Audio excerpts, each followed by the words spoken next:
Marketing is hard. But I'll tell you a little secret. It doesn't have to be. Let me point something out. You're listening to a podcast right now, and it's great. You love the host. You seek it out and download it. You listen to it while driving, working out, cooking, even going to the bathroom. Podcasts are a pretty close companion. And this is a podcast ad. Did I get your attention?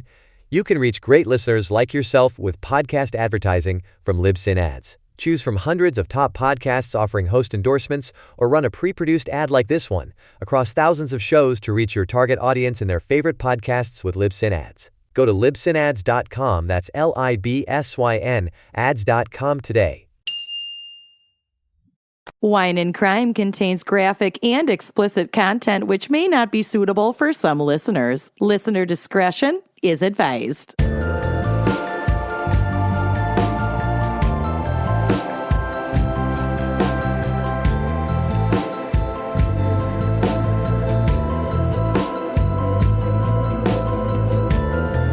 You are listening to Wine and Crime, the podcast where two friends chug wine, chat true crime, and unleash their worst Minnesotan accents.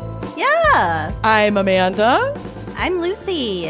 And this week we have a very special fan pick. This is the first episode of the new year. Happy New Year. So Lucy and I showered, put on makeup, did our hair, and set unreasonable, unsustainable beauty standards for the coming year by doing this for our first episode of 2025. I took my annual shower. Once a year, babes, and it's the afternoon we have to record the first episode of the new year. So Yep, you're welcome. You're welcome. With a very special fan pick from our gal, Lindsay Huber.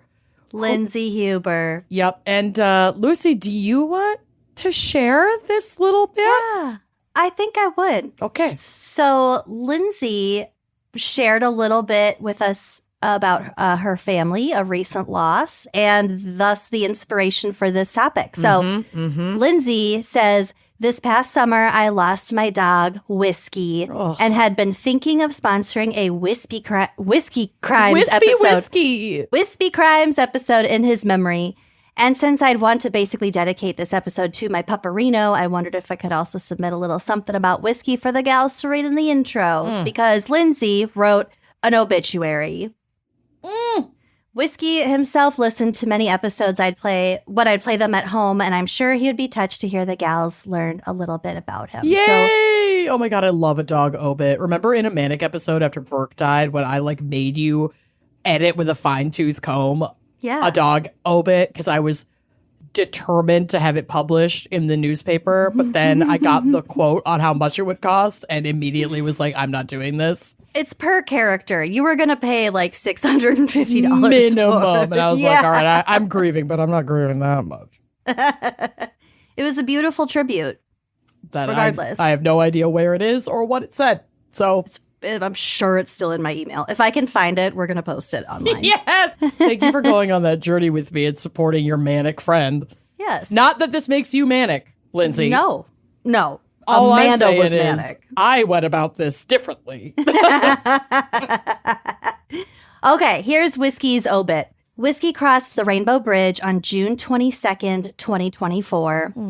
And just as he was stoic and stubborn in life, he chose to go out in the same way. It was quick and on his terms, and he was surrounded with love until the very end. Whiskey was a happy boy, and he loved so many things. Playing with bubbles in the yard, I could never blow more fast enough. Wearing costumes, he had so many Halloween costumes. His favorite was a hot dog costume and Christmas sweaters. And lovingly chewing on his four-legged siblings. Oh, God. I hope none of them were like hamsters. Yeah, I was just gonna say. Hamsters, a bird that weirdly had four legs. Weird household. Living for it. My cousin, Anthony. It's Anthony, not Anthony. Anthony. And it's not my fault I have four legs. I'm half ant.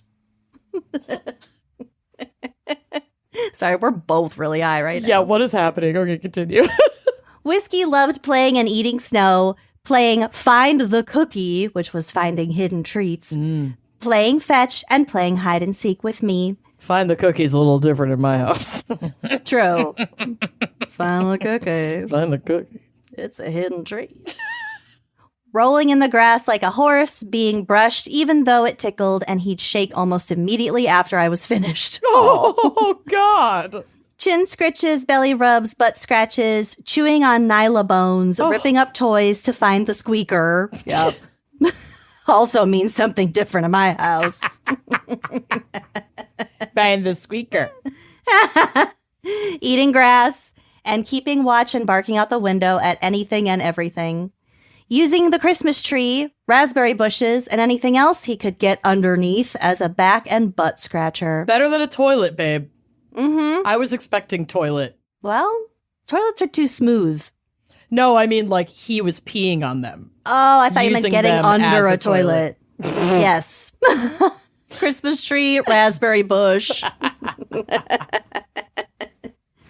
Sleeping on his armchair, his couch, his bed, my bed. I swear this pup had more furniture than I did in the living room. Oh. And snuggling with me on many of them 1,000,000 times over. He loved visiting and having sleepovers at his Nana and Pappy's, going for walks, hikes, and swimming, and going after squirrels while on walks. He'd try to go after cats while on walks, and I'd always say, "Leave it, we have cats at home," and crack myself up. We have cats at home. We have Pop-Tarts at home. We have McDonald's at home. We're not going through the drive-thru. And one of his very favorite things was visits from all his human friends and family who loved him so very much. Aww. He could be a shy pup, but he loved his people. I spent more time with Whisk than probably any human in my adult life, and we shared thousands of moments. He would have been 14 on Halloween, and I was so lucky to get nearly 13 years with him. He's a spooky little bitch. He didn't want to go out on 14. He wanted to go out on 13 like a little creep. Yep. So he did it. Good for him. We got a picture of Whiskey. Yep, there he is. Little wiry brown guy. Oh! Whiskey photos. Oh! He's wearing his hot dog costume. Fucking God, this dog is magnificent. Yeah. What a goober. Just imagine a dog, and that's what Whiskey looks like. Pretty much. He's got kind of a Benji vibe to him, but a little more, he's taller and more bigger. wiry. Oh, he looks like a shrunken down, derpy Irish wolfhound. Yes. I love him. Yes. He has eyeshadow and liner. And just really pink lips. Oh, I'm obsessed. He came into my life when I didn't even know I needed him and stuck with me through the last of my 20s, all of my 30s, and the beginning of my 40s. He happily greeted me at the door every time I came home and gave me an unlimited amount of unconditional love. Oh, I'm going to cry. Whiskey is survived by his cat brother, Bailey's, and cat sister, Moonshine. Oh. And yes, all three are named after liquor. You're in the right place, honey. You're home. I was in my 20s when I adopted all of them, and it seemed like a good idea at the time. Wow. Whisk, you were the bestest boy, and I hope I see you again someday. Unbelievable. So yes, for Whiskey, Lindsay. And for Lindsay, we're doing whiskey crimes today. We are whiskey crimes. Amanda, what is our wine pairing for whiskey crimes? Not pairing wine. Here's the thing. We're obviously pairing a whiskey beverage today. And I support people who can drink this bad decision making poison potion. Y'all are stronger than I will ever be. Whiskey and I are not friends. What was the final straw? The Rock Bottom Brewery pickleback incident of 2011. My longtime boyfriend, no one that I was with when this podcast started, and we're still friends to this day, but we were together for like 6 years. And we also worked together at Rock Bottom Brewery, and we broke up while we were still working together. It was rough. Things transpired that I will not get into detail on. They're his fault. And one night I got off work early and went across the hallway to American Burger Bar, RIP, also Rock Bottom RIP. and with a good girlfriend of mine who's probably listening, and you know exactly who the fuck you are. And no, it's not Michelle for the first time ever. Hi, Michelle. Michelle from Coon Rapids. Oh, yeah. It was Kelsey. Anyway, we started doing shots of Jameson, and that was the first time I'd ever had a pickleback. Oh. And I was always like, oh my God, I can't shoot whiskey. I can't shoot whiskey. And it was either Kelsey or one of the bartenders was like, oh, yes, you can. You can. And I'm gonna show you the world shining, shimmering, splendid. No. So I did about 6, maybe 7. Were you on the clock? No, I got cut early. But you know who was on the clock? My ex. And I thought that was the moment to barge in and go back to the expo line and start screaming at him. Drunk as a skunk. Yeah. With a packed restaurant. And a manager did usher me out and said I was 86 for the night. And I did get to keep my job, but I didn't get written up. And you know what? Fair. How did you keep your job after that? I am very well liked. I paid her off big. No, I mean, I was good at my job, and I actually was very well liked. And you know what? They called me old rubber face and made me pry a dried turd off of a toilet there when I was hosting and called me turd princess for like 2 years. So I deserved one fuck up. You know okay? what? Okay? Do you know what, turd princess? You're right. I paid my dues. So, yeah, I've barely touched the stuff since. Sometimes one of you assholes, and yes, I am talking to you, the listener, will rope me into it at like a meetup or a live show because I have terminal FOMO and I cannot say no. I'm just a girl who can't say no. Yep. But I do not really fuck with whiskey anymore, period. Not even Jameson on a certain someone's birthday? Yes, I do once a year for Jessica, for Shots Heard Around the World. I do. And I love her, but I drool into my sink every time. Yeah. So I'm not drinking whiskey today because I hate myself, but not that much. I don't want to feel it. I'm smoking out of the cutest little device that I can't show because we want to be able to monetize these videos, but it's so cute. Anyway, but what I do love on occasion is a mint julep, a classic whiskey drink. Aren't juleps rum? What am I thinking of? Mojitos. Mojitos are rum. Okay. Juleps are whiskey. So to make yourself a mint julep, I just pulled a very standard classic recipe from foodandwine.com. You will take 8 fresh mint leaves and a couple of mint sprigs just for the garnish. Okay. You want a ½ ounce of simple syrup. You want 2 ounces of whiskey or bourbon. You want crushed ice. And then in a chilled julep cup or fizz glass, get a tall boy. Get a tall glass. You put the mint leaves in first, not the sprig for your garnish. Set that aside. You muddle the leaves. Now, you probably don't have a muddler. You can use the handle end of like a wooden spatula. That's a great in the moment shit. Who has a muddler? Any handle that's like rounded. Rounded. Also in a pinch, you can gently with a spoon, the back of a spoon, you tilt the glass so that your herbs kind of bunch up in the corner of the glass and you can take a spoon and get a pretty decent muddle out of that. So those are some tricks if you don't have a muddler. So you muddle those leaves in the bottom with your simple syrup. Get it a little wet, a little green. Then you add your whiskey or your bourbon, your crushed ice. You use a swizzle stick or a bar spoon in the cup and spin that spoon to mix it. Almost like make a tiny blender so that it just funnels up and everything looks good. Then you top it with additional crushed ice and your garnish of mint sprigs. And you enjoy a fresh, refreshing, classic cocktail that might not leave you with as many regrets as mine did. I don't know what accent I just turned into. I'm very high. But not leave you with as many regrets as mine did. And you know what? When we go to Ireland, yeah, I'm going to drink it. No, I'm not going to like it. And yeah, I'm going to puke. But you know what? YOLO. What's an international vacation without a little vomit?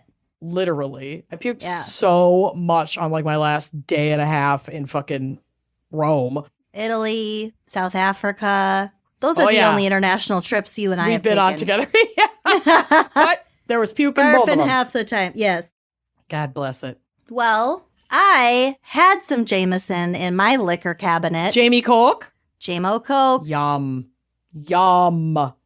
I don't know. You're going to do great. Well, I got my Grimace glass, if nothing else. God bless. He's seen unfathomable futures. Just. All right. So cheers to all of the brave whiskey drinkers out there. I'm just going to be puffing.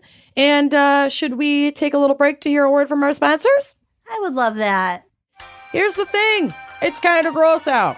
Even those of us that embrace the chilly weather need something to break up long winter nights. And something I love to do is treat myself. Get a little treat. Get a little something. But I also can't spend a fortune on my winter blues. So that is where Quince comes in. Yeah, Quince is offering excellent post-holiday pricing if you want to just pick up a couple of things that you maybe didn't get from Santa Claus. Mm-hmm. With Quince, you can treat yourself to everyday luxury at an affordable price. Something everyone needs in their closet, in my opinion, is Quince's iconic Mongolian cashmere sweaters. Ugh. These are so soft. And They're stunning. They start at $50. Or if you want to really up that luxe factor, check out their Italian leather handbags, their washable silk skirts, and European linen sheet sets. Washable silk, babes. I also got an Italian leather laptop backpack. Cute. I love it. It's so cute. Whatever you're looking for, all Quince items are priced 50 to 80% less than similar brands. They're jewelry, people. You have got to check out their jewelry. They're able to have such affordable prices by partnering directly with top factories and cutting out the cost of the middleman, passing those savings onto you. Quince only works with factories that use safe, ethical, and responsible manufacturing practices. And of course, they use premium fabrics and finishes for that luxury feel in every piece. Listen, you're going to get targeted ads. Give in. You cannot do better than Quince. You can't. I lived in the knit fisherman sweater. It's like this beautiful, pure white Oh my that's God, so it's easy so to wash. pretty. I lived in it over all of the holidays. I wore it to all of my holiday gatherings. It was gorgeous. So treat yourself this winter without the luxury price tag. Go to quince.com/wine for 365-day returns plus free shipping on your order. That's QUINCE.com/wine to get free shipping and 365-day returns. Quince.com/wine. If you're listening right now, unclench your jaw, relax your mouth, and understand that millions of Americans grind or clench their teeth at night, and most don't even know that you're doing it, okay? So if you're waking up and you've got jaw pain, maybe you have a headache after a night's sleep, there's a very high likelihood that you grind or clench your teeth, babe. Teeth grinding, also known as bruxism or TMJ, is generally caused by stress. We all got that. And it can cause serious damage, such as eroding away your enamel and even broken teeth, which leads to very expensive dental bills that nobody wants. Yeah, I am definitely a nighttime clencher. She's a night grinder, babes. I'm a night grinder. So this partnership with Remy was the perfect thing for me. So basically, Remy is an at-home custom mouth guard, fitter. And then you get your custom mouth guard. Yeah. You do everything at home. It comes in a super easy little kit. It's actually kind of like a fun science experiment. You warm up this putty and then you roll the blue and the white together and then you put it in the tray and then you stick the tray in your mouth for just a couple of minutes, pull it out, mail it back. If you have any questions at all, their customer service is outstanding. I live video chatted with a real person to help me through this. Yeah. So if you are thinking about, maybe there is some grinding at night, some clenching at night, if you've at all considered a custom mouth guard, you got to check out Remy before you go to a really costly, in-person visit that you really do not need. Remy makes dental-grade, professional-quality mouth guards without that painful price tag. They're up to 80% cheaper than what you'd pay at the dentist. Yeah. And like I said, you don't have to go visit your dentist. Nope. Which is quite possibly the best part. Plus, with a 45-night satisfaction guarantee, you can try it risk-free, you can sleep better, and then decide if it's the perfect fit. And if not, Remy has got you covered. And it's so comfortable to use at night. I'm a very light sleeper, and they're so thin and they just fit on your teeth. You don't even know that you have them in. I love that. Remy is truly for anyone dealing with nighttime grinding, clenching, or jaw pain who wants an affordable solution to protect their smile and say good night to jaw pain and headaches. Head to shopremy.com/gals and use code GALS to save up to 50%.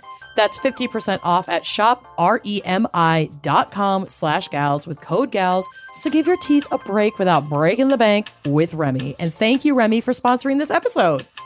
You know that I love my TV shows, my shows. Oh, yeah. So missing out on one of my shows that everyone else is talking about is not an option for me. I need to know why why Caleb and Marissa broke up. Seriously? I gotta know. Yeah.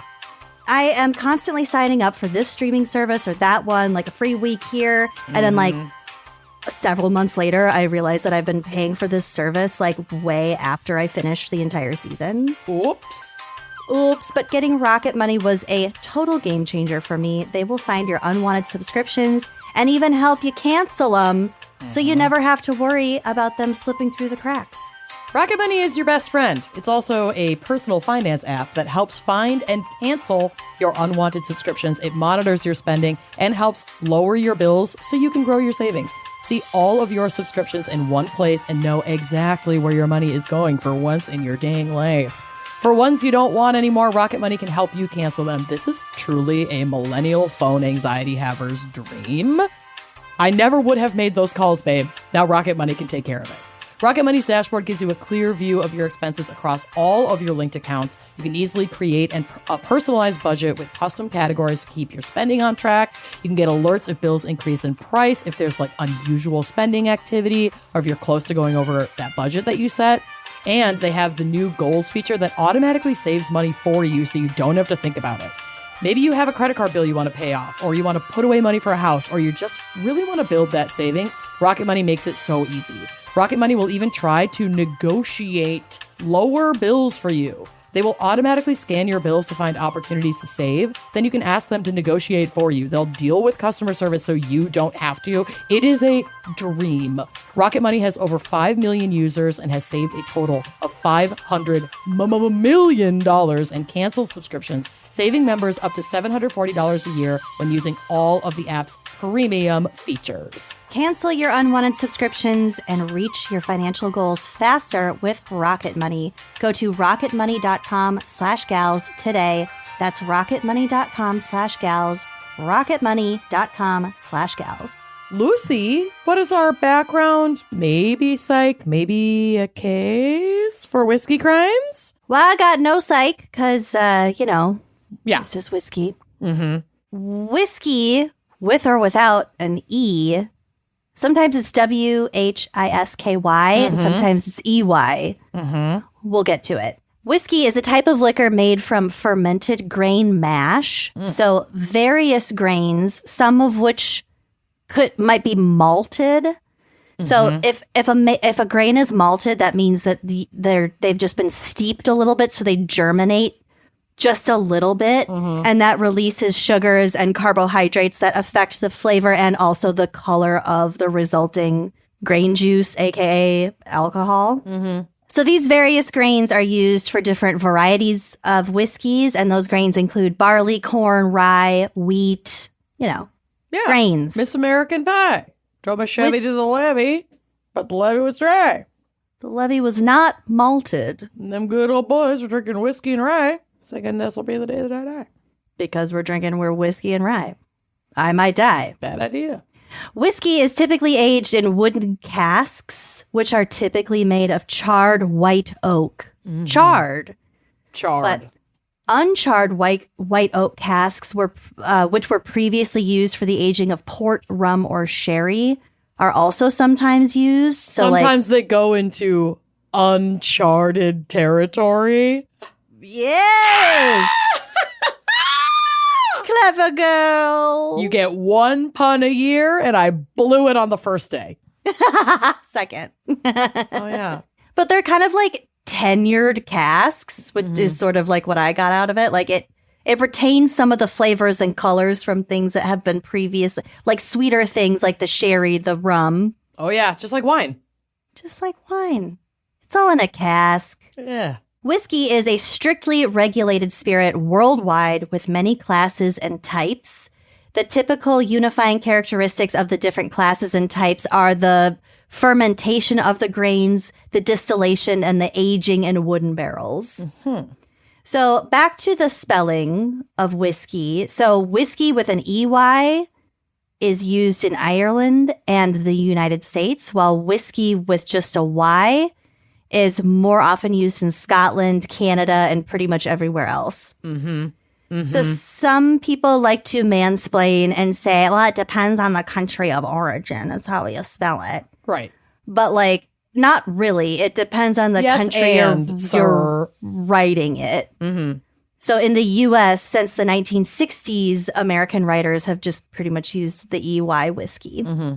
So the word whiskey, regardless of how you spell it, I feel like that's our fuck you to the Brits who add like a U in color or flavor, color.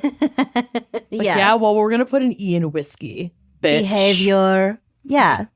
Aluminium. Yeah. Fuck Get off. over yourself. It's spelled the same way. They just say it differently. Yeah. Douche. So the word... Ooh, that got me. Regardless of how you spell it, the word whiskey is an anglicization of the classic Gaelic word wishy, which means water. But also they now write it as I don't know how to fucking say this, but whiskey in modern Irish and whiskey in Scottish Gaelic. Okay, it's all tied. Some Irish pub owners can explain this to us when we're there in the fall. And I bet if we asked 50 people, we would get 50 different answers. We probably would. So you might be wondering, where does bourbon come in? Mm-hmm. Bourbon is a type of whiskey that is made throughout the United States but originated in Kentucky. Mm-hmm.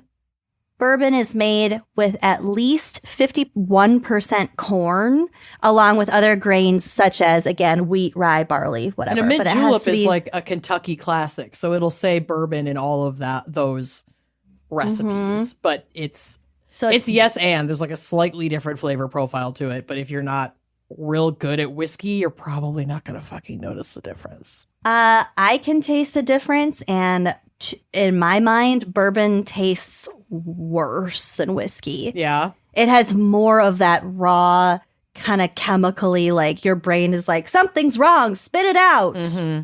You know what I mean? Mm. And I feel like people expect bourbon to be sweeter, but neither are really sweet. And the sweetness comes so much more from what it's aged in that affects the flavor profile. Yeah. I don't know. That's why, like, bourbon is okay with, like, I can start to enjoy it if it's over like crushed ice and also with a little bit of like 7-Up or Squirt or something. If I could start to enjoy it if I'm already hammered and I can't feel my mouth. Yeah. That's when bourbon can make an appearance in my life. That's when we can get along. Mm-hmm. So bourbon, like I said, it has to be made from mostly corn, at least 51% corn.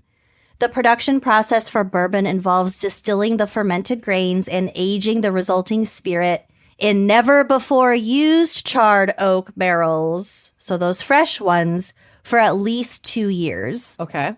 So you could say that, like, sherry, port are on one end of the flavor profile spectrum of whiskey, and bourbon is kind of at the other end. Yeah. Although sherry and port are, like, closer to wine. They don't use grain. Yeah, but it's just like a lot sweeter. Right. So bourbon is known for its, this says sweet and smooth flavor profile with notes of vanilla, caramel, and oak. Mm-hmm. It's typically served neat or on the rocks and is a popular ingredient in classic cocktails such as the Old Fashioned and the Manhattan. So unlike bourbon, whiskey does not have to be made from 51% corn, at least. Additionally, whiskey can be aged in, like we said, those previously used charred oak barrels. Whiskey also has a wider range of flavor profiles depending on the specific type, region, and production process. Mm-hmm. So those are the primary differences. Bourbon is a type of whiskey. It has a much narrower flavor profile. Mm-hmm. The history of whiskey, I mean, basically has to start with the invention of distillation, which was first, quote unquote, discovered/recorded happening in Mesopotamia 2,000 years ago. That's wild. That shit's so fucking cool. I know. So this process spread west into Europe, eventually making it up into Ireland and Scotland, both of which claim to be the inventors of whiskey. Mm-hmm. But it's like, nah, basically ancient Mesopotamia figured it out.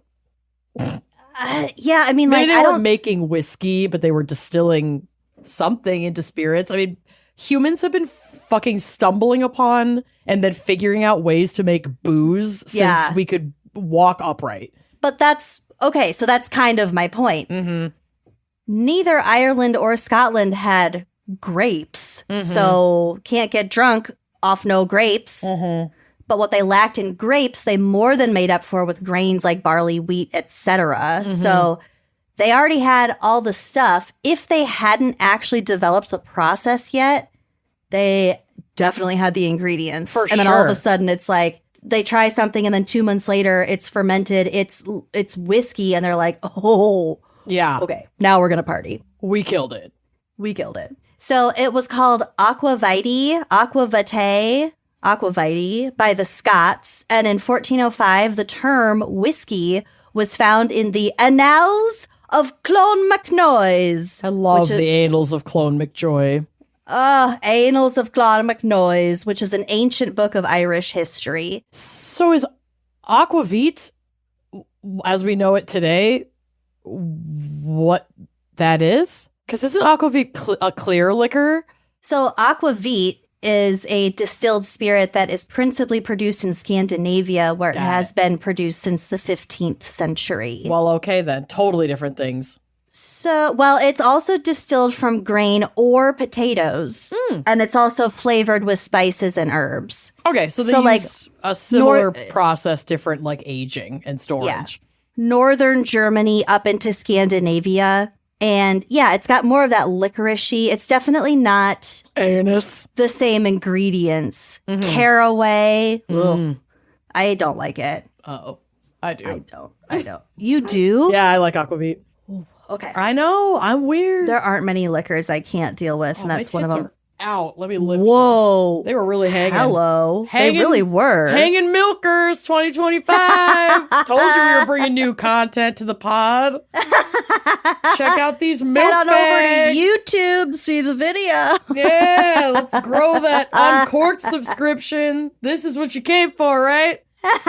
Amanda's tits uncorked. Meredith, your boob is out. Sorry. Okay. What? It's casual day. Shut up, Angela.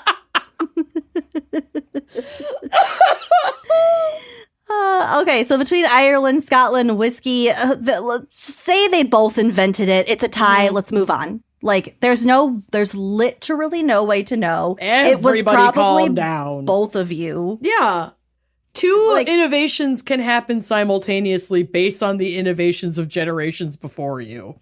Or like, you're not that far apart. Maybe same gal who invented it in one spot, went across the street, invented it in the other spot. She was fucking both of you, and y'all got played. Yeah. Mm-hmm. Yeah. It's a tie. Move on. Sorry. In America, the U.S., whiskey was used as currency during the American Revolution. I love this shit. This shit. George Washington himself operated a large distillery at Mount Vernon, his home. Given the distances and primitive transportation network of colonial America, farmers who grew corn often found it easier and more profitable to convert the corn into whiskey and transport it that way to the market because it got them more money. It was easier to transport. Fuck, We don't need to go sell raw ass corn. No. Let's make it into whiskey and then sell it. Mm-hmm. Whiskey was a highly coveted trade good. And when an additional excise tax was levied against whiskey in 1791, that's when the Whiskey Rebellion erupted. People don't like high taxes that they don't see the benefit of.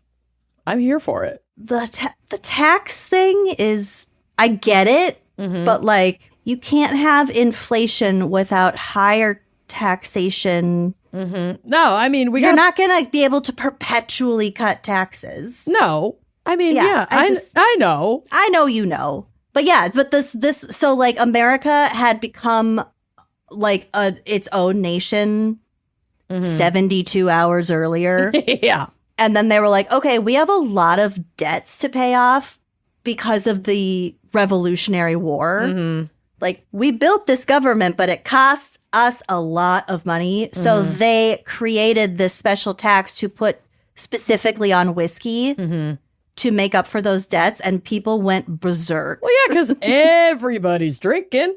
It's not even just that everyone was drinking, but it's because it disproportionately affected small family distilleries and those farms. Like those farmers who were like, well, fuck, I'm just going to make whiskey instead of carting all my corn. There were a lot of those farmers and people. So that they were fucked like, over. Yeah, then they have to pay, like, I don't know what the percentage was, but let's just say it's a 40% tax. That's bullshit. Yeah. Yep. So this was a really consequential event in the earliest days of the U.S. government.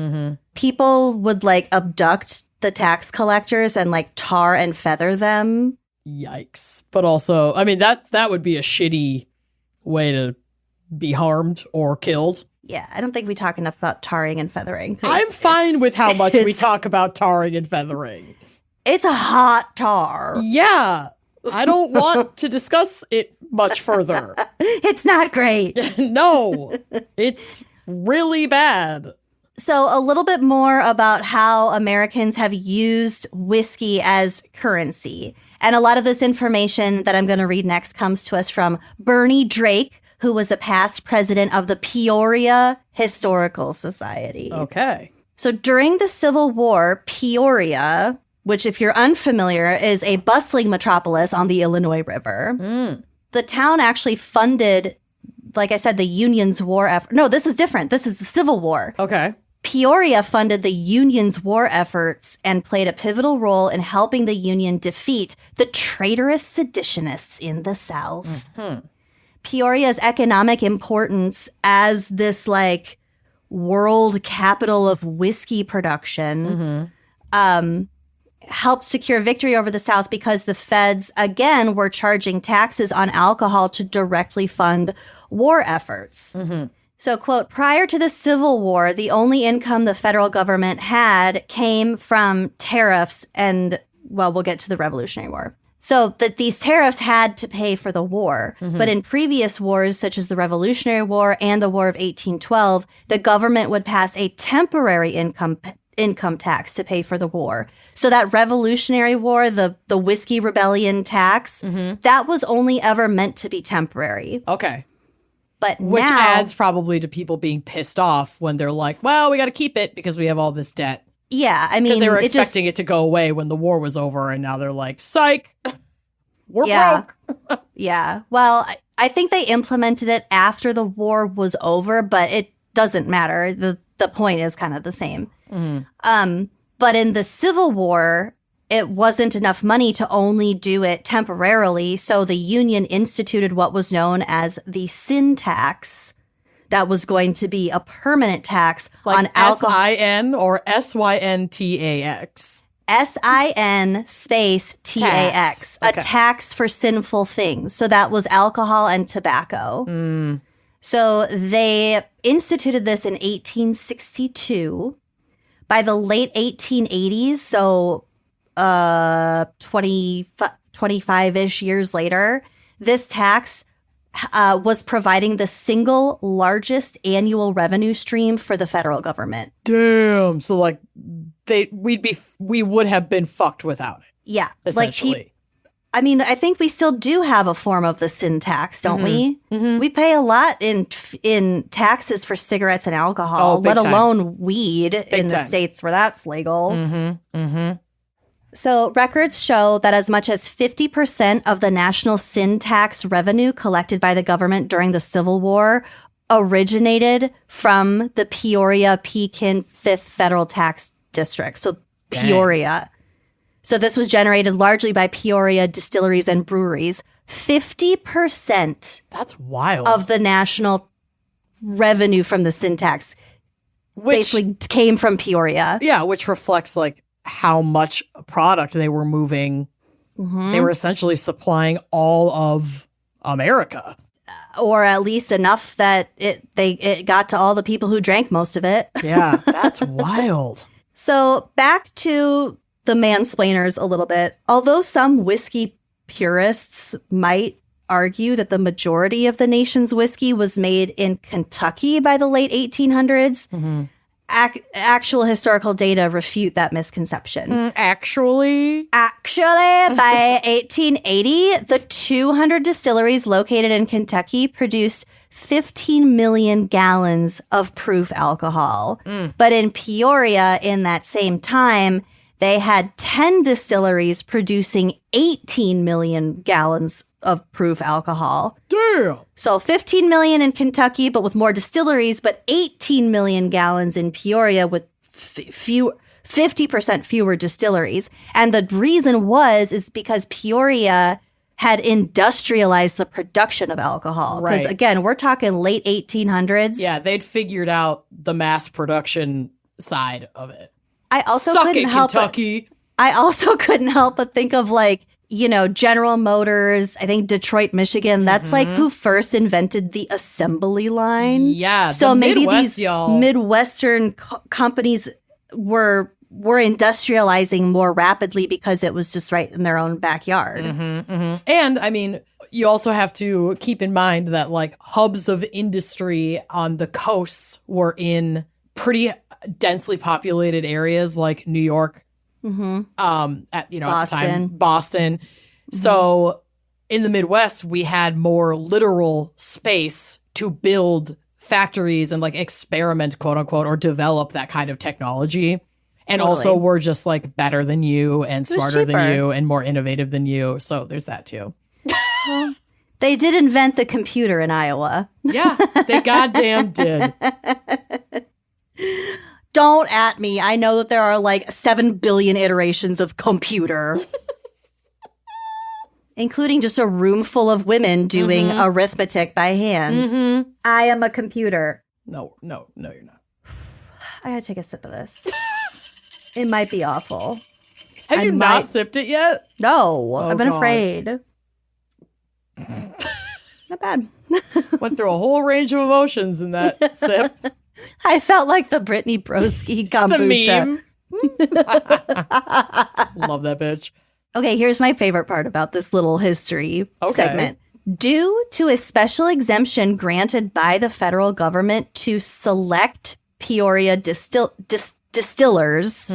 because the government was like, okay, obviously all this shit's coming out of Peoria, so we have to treat them well or else they're going to not produce as much, so we have to give them some special favors so we can keep collecting all of this sin tax that's coming out of Peoria.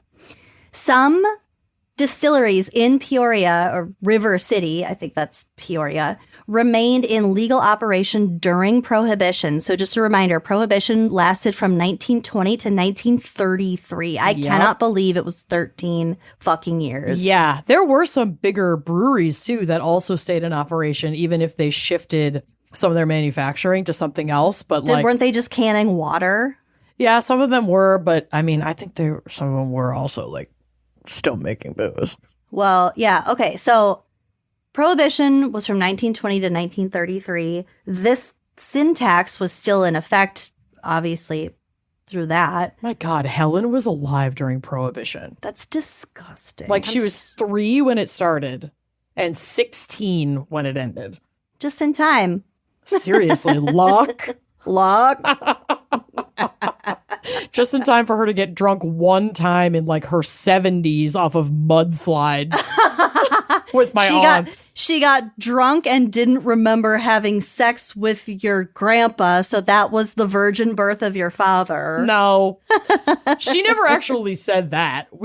She was so like affection averse that we all just created this narrative that there's no way I thought she my grandpa literally got her pants. claimed she never. My family, but this is obviously before I was born, but my family had been ragging her on that already for years before the mudslide incident. You're so kind to this old lady. She was incredible. What was the mudslide? She just got trashed off a mudslide? She had like 3. And I think that, I don't know if it was the same night or the same trip. My aunts love to tell me about this because they'd be like, do you want another mudslide, Mrs. J? My aunt's like at Applebee's? Yeah, basically like a Chili's restaurant. I mean, my youngest aunt is 13 years younger than my mom. So like a lot of them were pretty young when my parents got married. And, you know, my parents didn't have kids for a while. So my grandma and grandpa like loved all of my mom's siblings and fucked with them hard. So they like went out and had visits. And I don't know if it was the same night or the same trip, but there was also an incident where they got her to eat like 8 ears of corn on the cob in one sitting. I know! This bitch could party. So she corn fested and got hammered off of mudslides one time. Well, this was the same night? I don't know if it was the same night or the same trip or just a story that has always been told in tandem with this other incident of the corn. 8 ears of corn. I know. Housed. In a limited amount of time? In one meal, one sitting. Oh, well, in one meal. Yeah. I don't remember. I mean, also, she was like a tiny bird-like woman. It would be shocking to watch her eat 8 ears of corn. I also just can't imagine her eating something so, like, not demure. Because I pretty much only saw that woman eat, like, baby carrots and cold cuts my entire fucking life. Yeah. So. I remember when she was staying with you and she was sunning on your deck in her negligee. That's my mom's mom. That's not virgin God grandma. Damn it. You always get those mixed up, too. I can't keep them straight. One's a slut. One was of the Virgin Mary. But I kind of thought they were the same person because that's funnier. No. Okay. Well, I'll just leave my own personal Jacobson family lore. That's fine. I love your lore. Anyway. Okay, back to this tax exemption. Mm-hmm. So the federal government they wanted to keep Peoria happy. So some of the distilleries in Peoria remained in legal operation during Prohibition. These distilleries' primary customers were individuals who were given pharmacy prescriptions for medicinal whiskey by their doctors. You got ghosts in your blood. Do cocaine about it. I think you have glaucoma. Get super high. Yep. Among the entrepreneurial beneficiaries of the so-called medical whiskey law during Prohibition was Galesburg native Charles Walgreen. No way. Of the Walgreens? Who opened his first pharmacy in 1901 on Chicago's South Side. Fucking Charlie Walgreen. Walgreens was basically, they were selling whiskey during Prohibition. That's my pharmacy. Yeah. It's right. There's one right by my house. There's 2 right by my house. Mm-hmm. I'd probably be a CVS girly, but there are just not nearly enough that are convenient for me. And I'm on so many fucking meds that, you know, I had to go with Walgreens. But God. Walgreens have Squishmallows. CVS does not. True. Walgreens does have also like a really good food and snack selection. I like the selection of Walgreens more, but I feel like I always have a better customer experience at CVS. Mm-hmm. Me too. Mm-hmm. Well, I'm glad we covered that. Me too. I have some whiskey facts for us. Okay. With a population of 5.4 million people and over 200 million barrels of whiskey in store, Scotland has almost 4 casks of whiskey per citizen. What? Where do you fit them all? Scotland's not that big. It's deep. That's wild. Yeah. That's so much whiskey. Y'all are drinking it. They have 20 million barrels in store right now. Thank you for doing that math, because there was no fucking way I was going to do it. What am I, a room full of women doing arithmetic? What am I, a computer? What am I, a room full of women doing arithmetic? What do you take me for? What do you think's going on up here? A room full of women doing arithmetic? Hell no. Clearly more than what is going on in reality. So much more. Can't keep up. What do I look like? A room full of women? Please start saying that with no context. What do I look like? A room full of women doing arithmetic? No, I can't meet that deadline. Can't. If you say it with confidence, then they'll think that they're stupid for not knowing what it is. If you scream it in their face, they'll back down. Always. It's another way of putting it. Yeah, basically, you're not wrong. So, you know how like a bunch of states' official state beverage is like milk? Yes, and I hate it. Not so Alabama. Much. Thank God. It's whiskey. Thank God. You get 1 point. Oh my God. A house finch came to my bird feeder. Oh, I got a bird buddy for Christmas. This is my first bird. Wait, did you get it for Corey or did Corey get it for you? Corey got it for me. Okay. That makes a lot more sense. I had that mixed up in my head and I was like, quote unquote, you got it for Corey. I get so many targeted ads for Bird It's a Buddy. girl. I mean, it's a boy. Wait, the boys are pink. I don't know. He's gorgeous though. He's pink. Oh my God. I gotta go. We gotta wrap this up. House finch. Two finches. Oh, wow. 2025 is looking great for old Loose over here. Well, we found what's tethering Lucy to this earthly plane in 2025. It's my Bird Buddy app. It's not my baby. It's my Bird Buddy. It's my Bird Buddy app.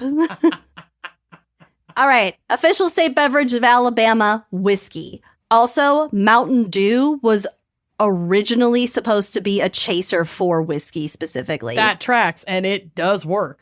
Mm-hmm. I mean, it's green, just like pickle juice. Mm-hmm.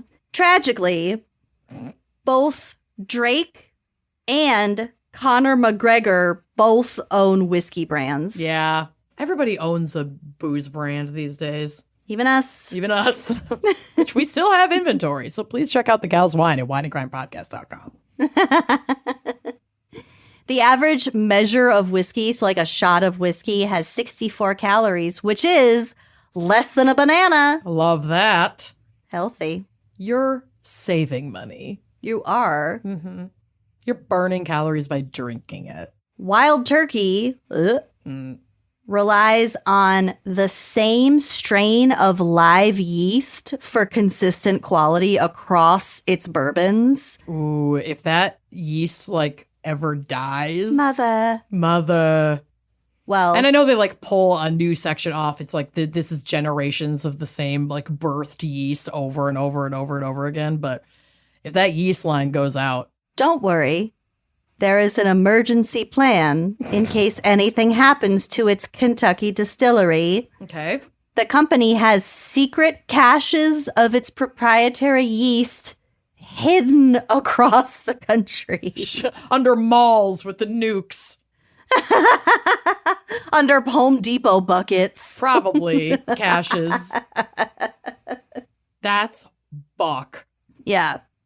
Iceland is home to just 2 whiskey distilleries. And I guess is Iceland part of Scandinavia? Probably. I don't know. It's gotta be. It's icy and seems Nordic. Caucasian up there. So Aquavit, not a whiskey, technically. Mm-hmm. But Iceland is home to just 2 whiskey distilleries, both of which use sheep manure in place of the coal or the peat that is used as fuel for kilning the barley after it's been mashed. Okay, so it's not going in the product; it's used to distill the product. It's used to dry the mashed product. Okay. Well, sheep manure, whatever works, honestly. Yeah. Way Whatever grosser lights. shit has come out of Iceland. Sorry, that was really rude. Preach. I don't know what you're referencing, but okay. Fermented shark. I've never been to Iceland, but But fermented shark, that's like a very traditional, like indigenous delicacy. Yes. So it's not for us. Aquavit. I like aquavit. I don't. Well, it's not for you. It's not for me. That's fine. That doesn't make it bad. I also love sauerkraut and horseradish. Things that a lot of people find gross. Father mailed me a ball jar full of fresh horseradish, like shredded horseradish. Well, I'm going to need to stop by your parents' place because I want some too. Yeah. Love it. They grow it up at the cabin. Oh, I didn't know that. Yeah, baby. Glenfiddich or Glenfiddich. Glenfiddich. I always say Glenfiddich. I always said Glenfiddich. And then there's another one, Glenlivet, right? Glenlivet. Well, Glenfiddich means Valley of the Deer. Okay.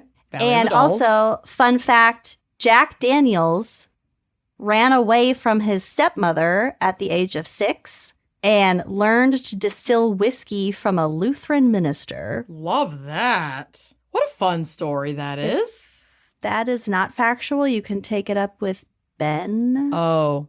So wait, you just told us all a lie that Ben told you? Well, my Latin friend Ben, he's known for lying, and now he's helping me out with some notes, so I just included that with absolutely no cross-checking, because I wanted to believe it. And then you did look it up? Haven't looked it up. I'm choosing to believe it. Oh, well, then why would you say it's a lie if you don't even know? It could be. Oh, okay. I'm saying if you listening know better... Don't ruin it. Don't ruin it. Don't ruin the magic. Let us have this. Okay, let's get to this crime. Because I've got a little crime for us. Oh, petite crime. This happened in Whiskey Creek on Vancouver Island in British Columbia. Oh, we love Vancouver Island. Beautiful. Stunning. So this area, it's very, very remote. Lots of hippies there. Lots of unregistered trailer sites. People go there to kind of disappear sometimes. Get off the grid. There's lots of substance abuse in the area, populations of unhoused people. This kind of grew during the pandemic as Canada had to empty out their prisons for people who were awaiting sentencing. There were just a lot of people kind of who had maybe fallen through the cracks and were just sort of like kind of gathering in certain places, including this area of Whiskey Creek in Vancouver.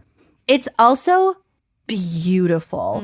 Lots of fishing, hiking, camping, outdoorsy stuff. It's a temperate rainforest. So there's like big old growth trees, fog, moss, ocean, salty air. Beautiful. It's 2020. It's Halloween.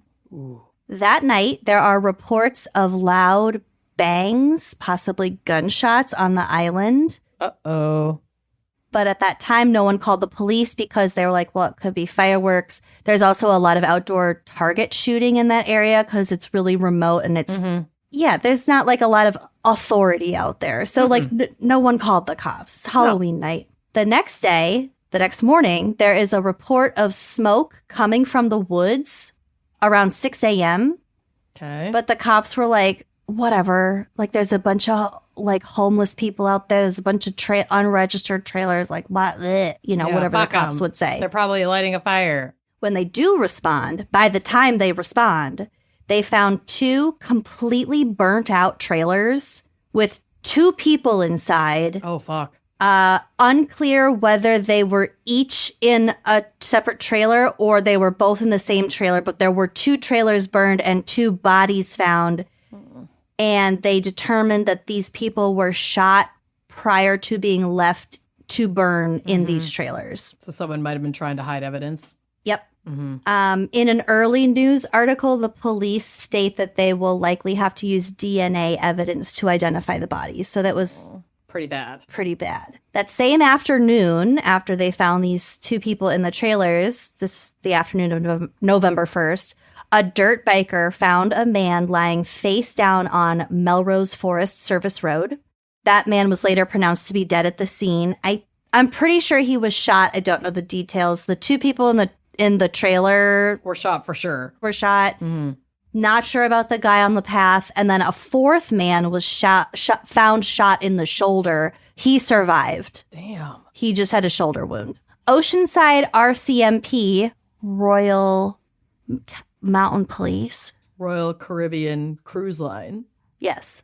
Royal Cop Mountain Police did not initially identify the victims of what they were calling at the time targeted killings. Mm-hmm. The Integrated Major Crime Unit had taken over the investigation in a rural area west of Coombs, located north of Nanaimo. So this area is a lot of really smaller communities. Mm-hmm. So since this rural area, which was west of Combs, which was north of Nanaimo, it's really small. So those people know who the victims were, but it hasn't been publicly, like, officially announced.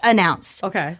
But we know that the man who was found deceased on the trail, his name was Tyler. Okay. Don't have a last name. People are afraid of retribution, which we'll get to.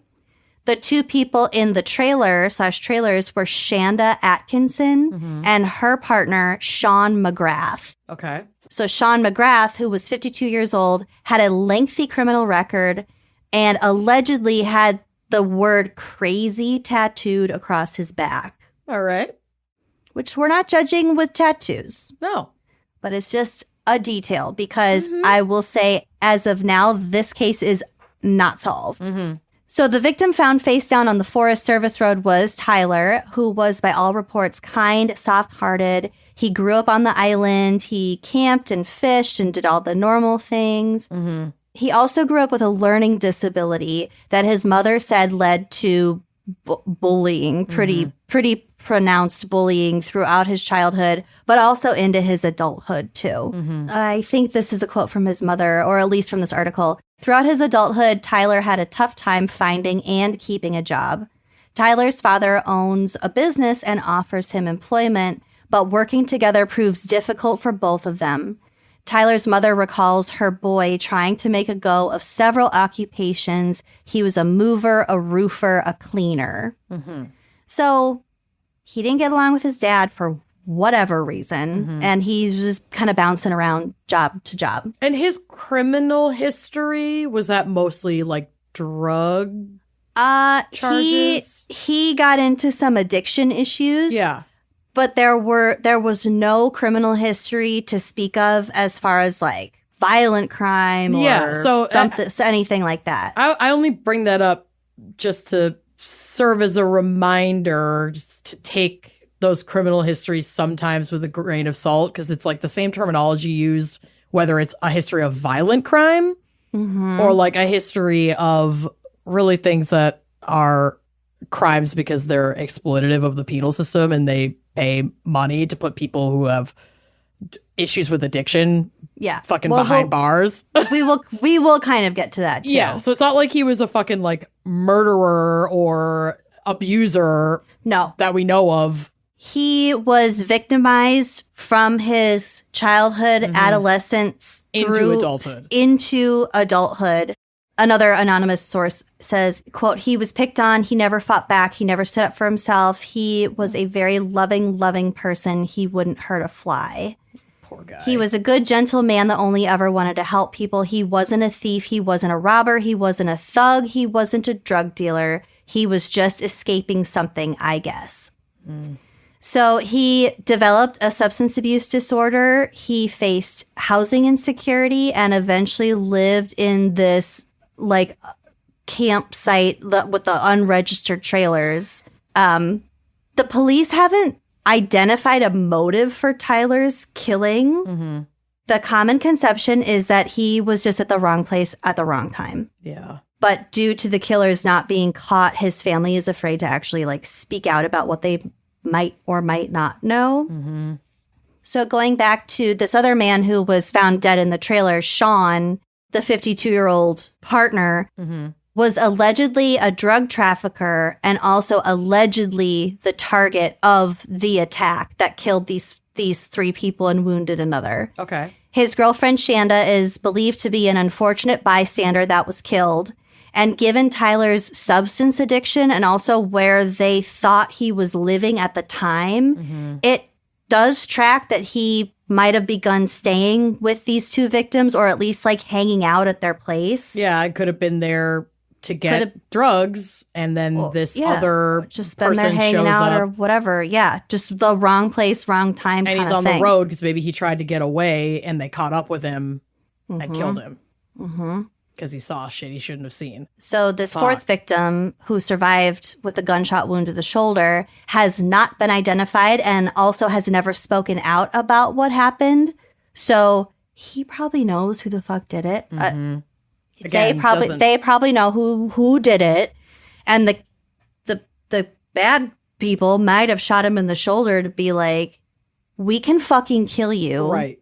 Don't fucking say anything. So the Canadian police have not said anything of substance since the crime was committed. A lot of people, like I said, feel that this is due to the lives of the victims being flavored with the substance addiction and houselessness, which like puts them in the other category. I mean, we see this all the time. Yep. Every day. It happens everywhere. Unhoused people, sex workers, people who have addicts, substance abuse disorders, like people who are mentally ill. This fucking happens every single fucking day. So this happened over 4 years ago. There are no known leads, no official motives, and very little media coverage. The fact that these families don't have any closure is it's tragic. Really fucking sad. I do have one more quote from somebody who knew Tyler in life. They say, quote, "These people are still alive, so that's scary. I'm talking about the people that have done this, the people that have killed them, the people that are in charge, the people that are high up there, the people that run the dope on the island. They all work together. It was a pretty big hit to just be some peddling street thug." So that's what they're like. Wrong place, wrong time, because this was way too dramatic for anything that he might have been doing. Right. Tyler's mother had a monument created for her son and had it placed at the spot where he was killed, but the monument is not there. It's either been removed or was stolen. Oh. So if you have information about the 2020 Whiskey Creek murders, you can call the Tip and Information line, and that's at 250-380-6211. There's also a whole podcast called Whiskey Creek about this. So, yeah, find that. And I feel horrible for these people and horrible for these families. And that's my whiskey case. Yeah, I hope 2025 brings an answer or two for this case. Yeah, that would be amazing. Well done. Thanks. All right, well, I've got a short little story for us. So should we take a quick break to hear a word from our sponsors and then dive in? I would love that. Love it. It's the new year. Everybody makes all these different New Year's resolutions, and let's just be honest with ourselves. We often don't keep them because they're not easy to keep, okay? But like, what if we told you there's one that could be easy to keep? Each year, Americans throw away 25% more trash over the holidays from Thanksgiving to New Year's. And this year, we can turn our New Year's resolutions into actions that make a difference by switching to Blue Land. Blue Land saved me this holiday season. And always. I haven't bought cleaning supplies, laundry detergent, dishwasher tabs at the store in years. Yeah. Blue Land is on a mission to eliminate single-use plastic by reinventing cleaning essentials to be better for you and the planet, but with the same powerful clean that you're used to. So the idea is super simple. They offer refillable cleaning products with a beautiful, cohesive design that's going to look great on your counter. It's going to look great on your counter and your counter and your counter. Beautiful things that you're going to want to leave out. Yes. So you fill your reusable bottles with water. You drop in a tablet, whether that's like a foaming hand soap, a counter spray, whatever it may be. You wait for it to dissolve, and you will never have to grab bulky cleaning supplies on your grocery run. Nope. Refills start at just $2.25. Hi. You can even set up a subscription or buy in bulk for additional savings. I know Amanda has a subscription. Sure do. Blue Land products are independently tested to perform alongside major brands and are free from dyes, bleach, and harsh chemicals. And let me just say, their hand soap, like sampler pack, it's with the all best. of these incredible, like holiday, wintry scents. They're so good. From cleaning sprays to that beautiful hand soap, toilet bowl cleaner, Our and fave. laundry tablets. Obsessed. All Blue Land products are made with clean ingredients that you can feel good about. Blue Land is trusted in over 1 million homes, including ours. Blue Land has a special offer for our listeners right now. Get 15% off your first order by going to blueland.com/gals. You won't want to miss this. blueland.com/gals for 15% off. That's blueland.com/gals to get 15% off. Listen, many of us take supplements. I sure do. And a lot of us, know that we probably should add them into our routine. And it's, 2025. We're ready to help you set some goals and crush them, But why are so many supplement companies charging ridiculous prices for products that really aren't that special? It's very frustrating. It's frankly unacceptable. And that is why we want to introduce you to Live Good, a brand that is turning the supplement industry on its head. Yeah, Live Good believes that everyone deserves access to high-quality supplements without the insane markups. They offer premium products formulated by an industry-leading team of natural health experts, and they cut out that middle guy to sell them at the lowest prices anywhere. So Live Good recently sent me these patches. There's one for energy and one for sleep. And I gotta tell you, they both make a noticeable difference. Love that. So I just stick that patch on the inside of my wrist a half hour before I want to go to sleep. And the biggest difference for me, I'm a very, very light sleeper, and I usually wake up in the middle of the night to the degree where I can't fall back to sleep. So I end up just looking at my phone for 2 hours in the middle of the night. But with these patches, man, if I wake up at all in the middle of the night, my sleep just opens its loving arms and just hugs me back. It's just so pleasant. It's easy to rest. That's it's a weird kind of relief to have, but it really, for me, these patches made resting just easier. It's a game changer. They also have organic super greens, multivitamins, collagen, protein powders, creatine, detox, hormone products, skincare products. We love that. All the highest quality products at prices people can actually afford. And no wonder why they are the fastest growing supplement brand on the planet with over 1.5 million customers and counting.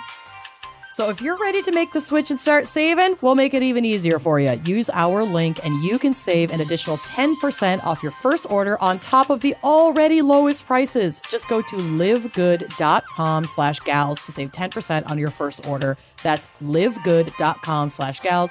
Don't miss out on this opportunity to invest in your health without overspending. Okay, so my tale today is about a mysterious man named Darius Plazi. He was born in 1977 and is a Polish national who established the Bimber distillery in London in 2015, which received which received such acclaim and success that he later initiated the Dunfell Distillery project in Scotland. He became a notable figure in the whiskey industry, with Bimber gaining recognition for its traditional production methods and Dunfell commencing operations in October 2023. So a little bit more about all that. His journey into whiskey is rooted in his personal passion for spirits and his desire to combine traditional craftsmanship with modern business acumen. His initial inspiration came from his family in Poland, who were involved in crafting small-scale spirits, particularly fruit-based distillates, shaping his respect for traditional distilling techniques and his desire to make his mark on the industry. It was a personal triumph when in 2015 he founded Bimber Distillery with a mission, again in London, with a mission to create high-quality single malt whiskey using the time-honored methods his family had taught him. Bimber gained a reputation for using traditional production techniques, including, and obviously I am not an expert in any of this, I'm going to try to explain it in the most basic way possible, and Lucy did cover some of it, and there's a lot of chemistry and agricultural science to this that I don't fucking have a grasp of, so there's a lot. Get over it. Yeah. So he used handcrafted wooden washbacks, which are massive fermentation containers. They're huge. It's very impressive and expensive to make these, and all of these were handmade. So it'd be like a triple cask? It's bigger than that. It's a fermentation container, but it's made out of wood. So it's meant for longer storage for the fermentation process, and then the wood will affect the flavor profile before it even gets into the cask for more flavor development. Oh, pre-cask. Yeah, basically. Oh. He used direct fired copper pot stills, which allow greater control over flavors. And a still is a distillation apparatus used to make whiskey by heating a liquid mixture to create alcohol vapors and then cooling the vapors to condense them back into a liquid. So that's like the basic process of distillation.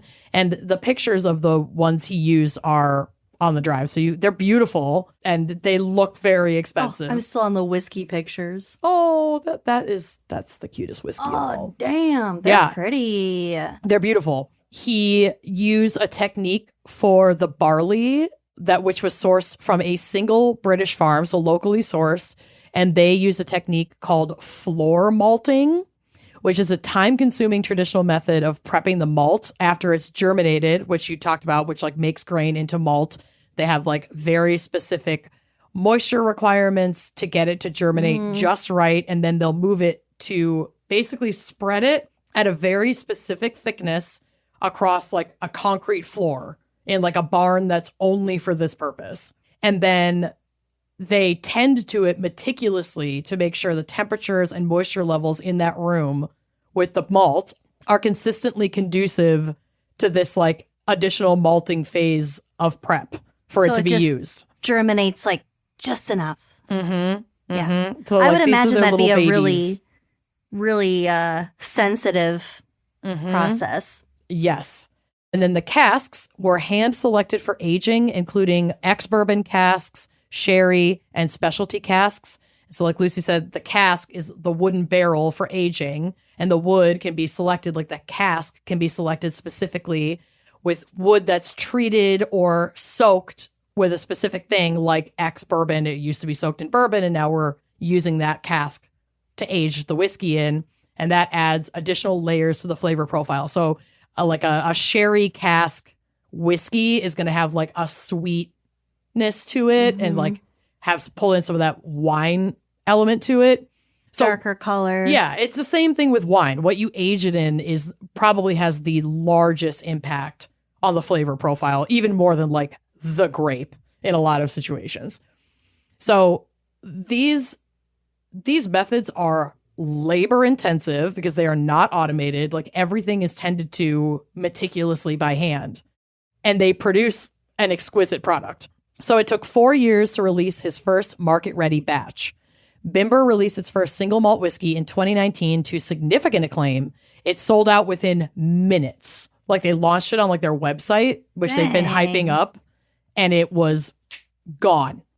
Whiskey enthusiasts and critics praise its distinctive flavor profile, noted for their rich, fruit-forward, and smooth flavor, which appealed to both connoisseurs and casual drinkers, which was attributed to his meticulous approach to production and a focus on small batch releases using these like very traditional methods. Accolades from whiskey competitions and high ratings from reviewers elevated Bimber's reputation. It gained a strong following in Europe and Asia, where collectors eagerly sought out its limited releases. The launch was so successful that he then moved to expand within another 4 years, launching that Dunfield Distillery project in Scotland. This distillery was designed to replicate Bimber's coveted small batch high-end whiskey offering. I bet that was a big-ass deal because it was in Scotland now. Yes. Yep. Big deal that it's in Scotland. And they will incorporate similar traditional ethos to the production, but like it's a large-scale production so that everything's not selling out immediately. They can start putting it in, brick and mortar stores, in bars. Like this was a huge deal. So the Dunfield Distillery in Scotland began operations in late 2023 and gained even more praise for incorporating eco-friendly practices, including energy-efficient distilling equipment and locally sourced ingredients. So this guy is like a huge deal in the whiskey industry over the past 10 years, basically. Yeah. Plazuski's whiskey business became a notable success story, particularly in the UK and among whiskey enthusiasts worldwide, and much of that was because of his family heritage and traditions being at the forefront of the brand. But something turned out to be amiss. Oh, God.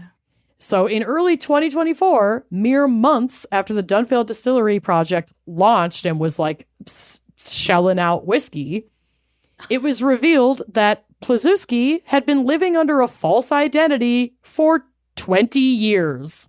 Whoa.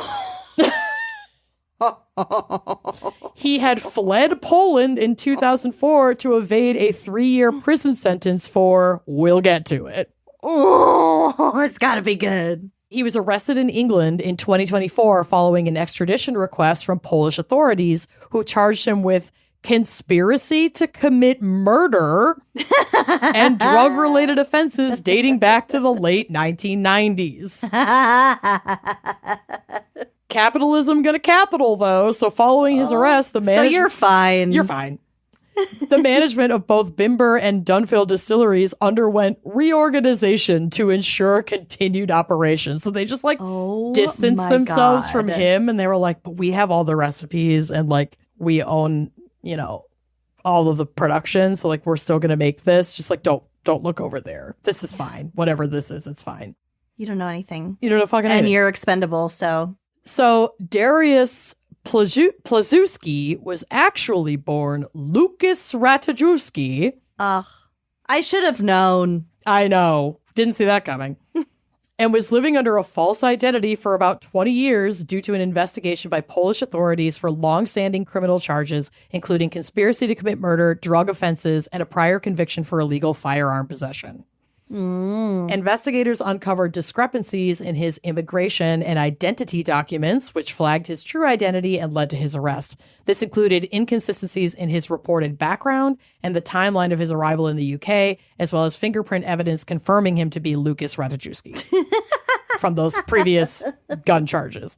This is post 9/11, right? Oh, babe, he got arrested 1 year ago this month, or January 2024, he got arrested. Jesus Christ. So this is fresh. Okay. This isn't even, he hasn't even gone to trial yet. It's yeah. She fresh. This is def post 9/11.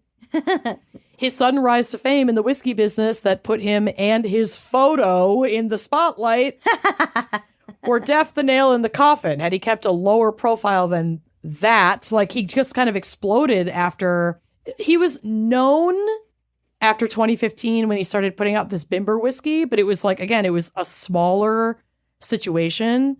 It was the Dunfield distillery project, I think, getting so much buzz and so much excitement. It put the celebrity into it. It put the celebrity into it. And, he had maintained a really low profile, and he was benefiting from the fact that there was minimal cooperation between Polish and UK authorities that allowed him to remain undetected. But now his photo is out there. It's a lot easier to find him.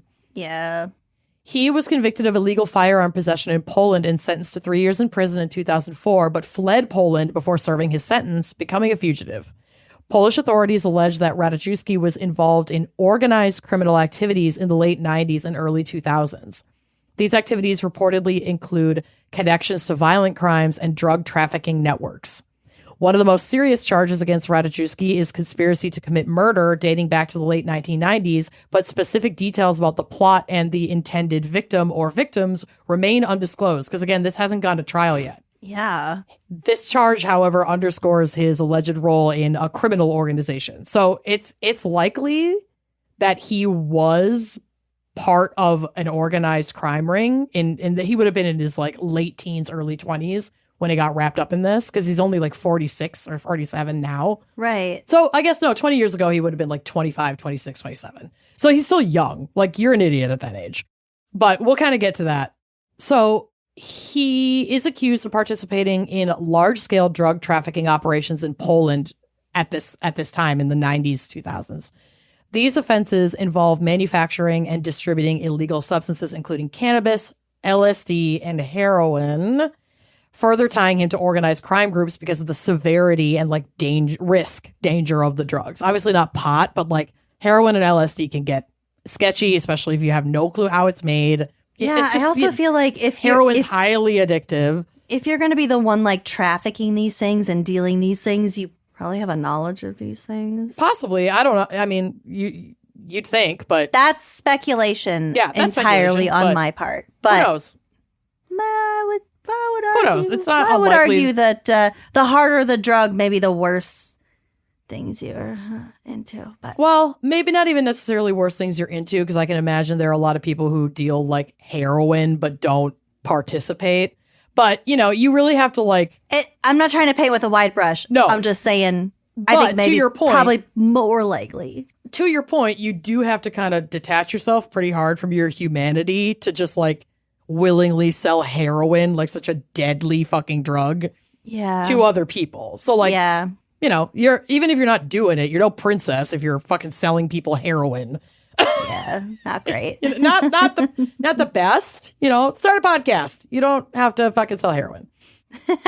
So considering the weight of these charges, it's pretty damn impressive that he was able to evade detection for so long. But if he was just sort of like a lackey, like kind of, you know, kid in his early 20s who is roped into some bullshit, I also can see that it's like, we're not going to go after this guy if he's like, we're going to go after the higher ups in who's bossing this fucking guy around. Mm-hmm. So the specific reasons why Lucas Ratajkowski became involved in criminal activities remain unclear because he has not publicly spoken about this aspect of his past, and I imagine he won't at all until trial. He's facing trial. He's not going to talk about it. However, some contextual factors and patterns can help us to speculate wildly. So Poland in the 90s in general was kind of the Wild West. Like things were in some political turmoil. This was a time of significant economic and social upheaval in Poland as the country transitioned from essentially communism to market-based like capitalism economy. Yeah. The period saw a rise. Yeah. The period saw a rise in organized crime due to economic instability and weak law enforcement.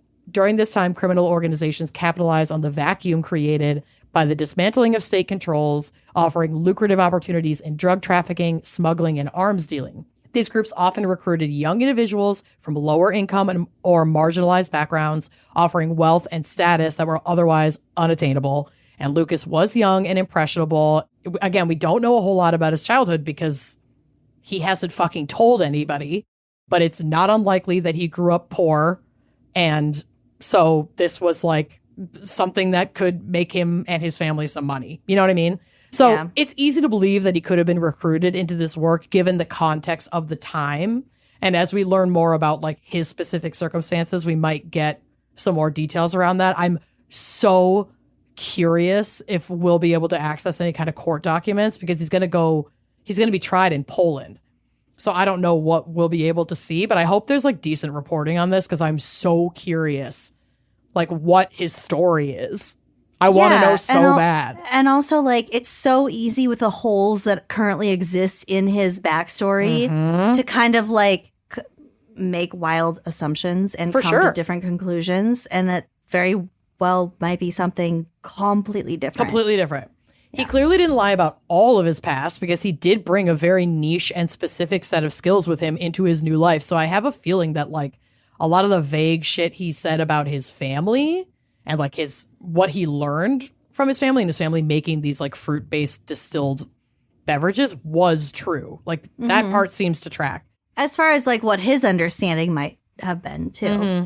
But again, we don't have confirmation of much regarding his past or his upbringing, but I'm hoping we will as the case unfolds in court. Mm-hmm. He was very good at sticking to vague details about his life. There is no publicly available evidence that anyone who worked closely with Darius/Lucas was suspicious of his double life before his true identity was exposed. There was significant shock within the whiskey industry, with many expressing disbelief at the revelations. Some employees and colleagues stated that they had no reason to suspect anything unusual about his identity. He appeared to have carefully curated his new identity, presenting himself... That's the point. Yeah, well, yeah. But, like, he did a really good job. Like, no one had any clue that he would be anybody other than himself. It was just good for him. Yeah, honestly, I'm here for it.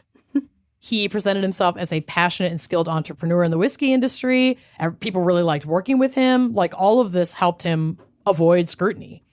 Some aspects of his behavior and background could have raised subtle questions for those who worked closely with him. But again, we don't have any evidence that anyone questioned any of this. But it's just something that I was looking into, like, how could there not have been any red flags? Mm-hmm. But these are the red flags that were likely presented, but like really easy to pass off. So I'm going to go over them as a cautionary tale and a lesson in never trusting a man. Okay. So some reports Please suggest... reinforce that. we have to, every episode. Some reports suggest that Plazuski / Rajanowski Lucas Radajewski, his accounts of his earlier life in Poland were sparse and non-specific, which could have seemed unusual to those who tried to learn more about his origins. Like, I don't know if he had girlfriends, partners, boyfriends, like anyone who wanted to really get to know him, he's like not given up much about his background. He was also, interviewed for articles in like whiskey and booze enthusiast magazines. Like there's a photo on the drive of him holding one that I assume he was featured in. Yeah, and he was like a prominent man. Yeah, he just kept to a very basic backstory. And to be fair, a lot of people have like family trauma, reasons they're not connected with their families that much anymore. Like, I don't think I would really press somebody who is like, yeah, I grew up in Poland. I left around this time. I don't really talk to my family. Like, I don't really want to talk about it, but like, there's a lot there. Yeah. I just like, who would, if there's no other reason to be suspicious, why would you like pry into somebody's past like that? You know what I mean? Yeah. So like, I do get that. There was also a lack of personal records or connections from his earlier years that may have been noted, but like not pursued further for similar reasons, especially if there's no reason to believe he had previously been involved in anything dangerous. He's an immigrant, so it would not be that hard to believe that some of his records were like lost in the shuffle, like, sorry, I can't produce this exact like birth certificate. I was born in Poland in the 70s. It wasn't all digitized. Yeah. Like maybe it got lost. You know what I mean? Like, I just feel like if you're charismatic enough, it's like you can pass that off. Because people would be like, well, how could I forget you? Like, how would I not remember? Like, you are you, obviously. Yeah. He also would have avoided returning to Poland or traveling to other countries where his identity might have been checked. And if that behavior was noticed, it might have seemed odd considering his success, but like simply cast off and respected as a personal choice. And I don't go to Poland anymore. I don't want to like run into my family. The community's really small. Blah, blah, blah. I don't talk to my mom. Don't ask me any more fucking questions. Don't ask me any more fucking questions. I would respect that. Yes, of course. As of literally right now, Radajewski's legal proceedings are ongoing with extradition to Poland pending. So we will for sure be getting an update in the coming year. The revelation of his true identity shocked the whiskey industry. However, both Bimber and Dunfield distilleries quickly restructured their management to distance themselves from the controversy. Because his whole businesses, they're just like, oh, fuck, our founder doesn't actually exist. Yeah. Founder, not even co-founder. Oh, God. Enthusiasts and investors continued to support the brands, with the focus remaining on the high quality of their whiskeys rather than their founder's history, further proving that being a white man is the ultimate get-out-of-consequences-free card. And I specifically did not say jail because he'll for sure do time. Like, if he's extradited and convicted of the charges against him, which now that this is pretty high profile, I think it will be hard not to get convicted. Well, yeah, jail and consequences are not always the same thing. No, but he could face a significant prison sentence, potentially decades, depending on the charges that are upheld in court. And it's just so frustrating because it's like, yeah, when you fled, you were like, 25, 27. Your brain's definitely not fucking fully developed yet because but now you're a white man. And you wanted to get out of 3 years in jail, and now you could be facing decades. Bro. Yeah. It's just like, that sucks, but... Probably should have called a lawyer a minute ago. A long time ago. So I get it. I've taken one sip of this. Listen, I've taken way more than one sip of my little friend. Yeah. That's my story today, and I am going to be following this because... there is so much news I don't want in 2025, and this is news that I do want in 2025. I want Radajewski updates, so please spam me with them when you see them, Wine Coven. I want them. I need them. Anyway, happy whiskey crimes. So thank you for listening today, and if you are really wishing you could have listened to this episode, say, ad-free, and you missed our announcement last week, whenever that came out. Whatever it was. You should join us over on Wine and Crime Uncorked. You can head to wineandcrimepodcast.com/uncorked. And sign up for your Uncorked subscription and get this shit ad-free, baby. It's our new premium subscription. This is the platform we're moving to. We have so much extra content. So if this is the first time you're hearing about this, please check out Wine and Crime Uncorked. We have bonus episodes. We have episodes that just Amanda and I do. We've got our drunk dives, we've got our AMAs, we've got our happy hours. We have early release at XYZ. So yeah, check them out. Ad-free episodes. Happy 2025, everyone. And we are so excited to start this year because we have an awful lot in the works, including live shows. If you missed us in 2024. We'll be announcing some dates soon, so stay tuned. Thank you so much for listening. Happy New Year, and we will see you next week. Bye-bye. Thanks for listening to Wine and Crime. Our cover art is by Danielle Sylvan. Music by Phil Young and Corey Wendell. Editing by Jonathan Camp. Our production manager is Andrea Gardner.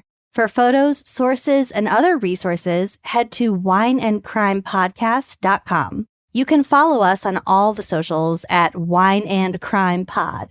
If you'd like to show your support and get access to all sorts of wine-fueled bonus content, check out our premium channel at wineandcrimepodcast.com/uncorked. Cheers!